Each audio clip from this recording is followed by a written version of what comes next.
Greetings, my name is Chris Ullman. I'm 51 years old, live in Alexandria, Virginia, and do corporate communications for a living. Like most Americans, I'm saddened by the deaths of Trayvon Martin in Sanford, Florida, and Michael Brown in Ferguson, Missouri. I don't know all the details, and I'm not here to pass judgment. All I know is that the loss of life via shooting, regardless of the circumstances, is tragic. President Obama has called for a national conversation on race. I like this idea, but until now I wasn't sure what this really meant or how I could contribute.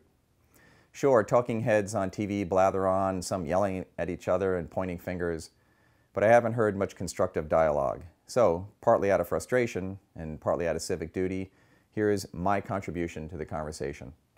Ever since coming to Washington, D.C. in 1987, I've been struck by the challenges facing inner-city youth in this great city.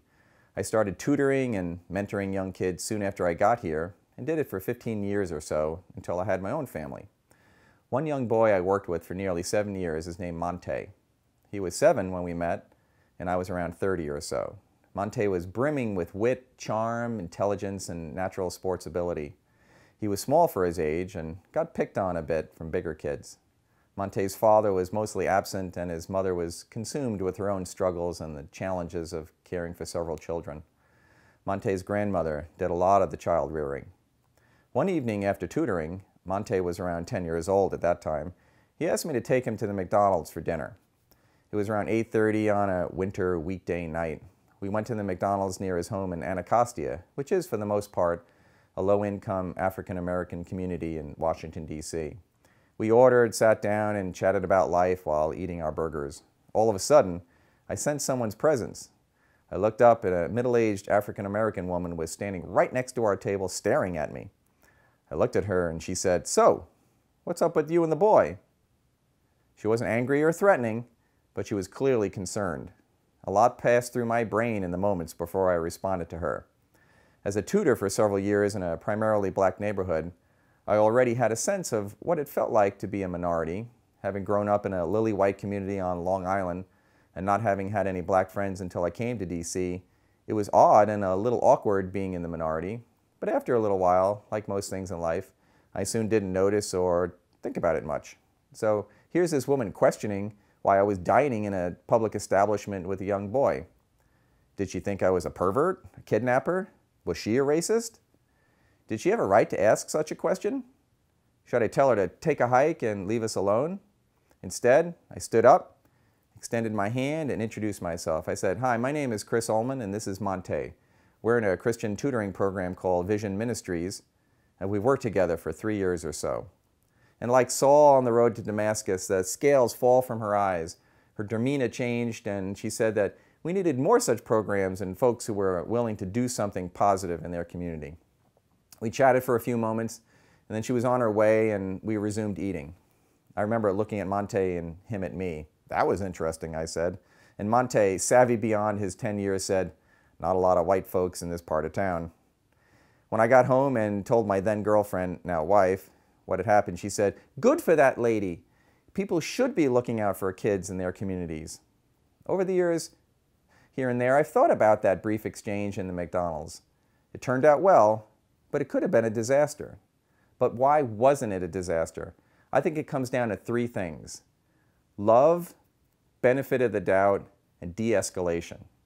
We need to love each other as fellow humans and members of a community. We need to give each other, everyone, the benefit of the doubt. And we need to de-escalate tense situations. Love.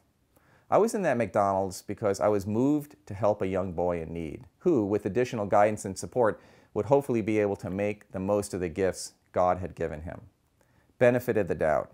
I believe that lady approached me because she cared about the most vulnerable in her community, children. Me being white and 20 years older than a small black child made it unusual, but that doesn't make her a racist. I gave her the benefit of the doubt. De-escalate. If I had asserted my right to dine uninterrupted in that McDonald's and told that lady to take a hike, things could have turned ugly. Maybe some people sitting nearby would have seen the confrontation and gotten involved. But rather than giving her a snarling lip, I gave her an outstretched hand. I de-escalated. It kind of reminds me of safe driving. When my father taught me to drive, he used to say, You have to be on the lookout for other drivers. So if you've got a green light in an intersection, you should be on guard if it looks like someone is going to run a red and T-bone you. You may have the right to be in that intersection, sure, but there's no value in being right if someone runs a red light and kills you. Yeah, right, dead right. And I'm not saying that woman made a mistake. I think she did the right thing by showing concern for a young person in her community. The point is that we need to get away from absolutes and legalisms. You know, my right to eat uninterrupted in McDonald's, or my right to go through an intersection unimpeded. The law is important, but we need to embrace life's nuances and gray areas with a loving heart and give each other the benefit of the doubt and de-escalate. None of that is easy. In fact, it's really difficult, and that's okay. We need to just keep trying and try harder. This is the great Beethoven over my right shoulder. In his Ninth Symphony, Ode to Joy, he says, Alle Menschen werden Brüder. All men shall become brothers. Words of wisdom then and now. Thanks for listening, and have a happy day.